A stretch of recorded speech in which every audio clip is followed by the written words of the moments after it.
Well, I mean, first is I believe like the fundamental tenet of the Christian faith. It's not just a set of good moral principles, though it is that. I think the fundamental tenet of our faith is that the Son of God became man, he died, and then he raised himself from the dead. That is the fundamental tenet of the Christian faith, and I think so much flows from that. And I think one lesson that flows from that is that we shouldn't fear death. Of course, death is a very bad thing, but there are much more terrible things than just losing one's life, and importantly, you could lose one's soul.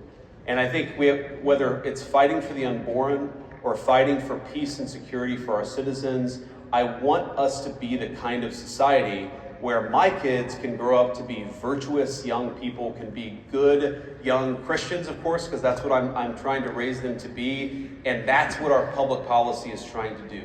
Creating the space where moms and dads can raise their children in their faith to become good young people who believe the things that I do.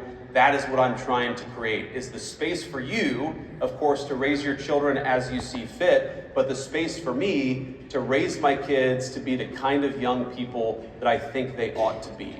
And the other thing that I take from it, Mercedes, is if you look at the long history of the Christian faith, we've been around for about 2,000 years now, give or take a few years, and there have been really dark times in the history of the Christian faith. There have been really good times in the history of the Christian faith. And I just try to remind myself that we put our faith in God above, we put our faith in the grace of God, and we try the best to do His will, and we don't worry so much about whether we're going to have earthly rewards. We worry about whether we're doing right by God Almighty above. That's what I try to do, and that's how I try to run my life in public.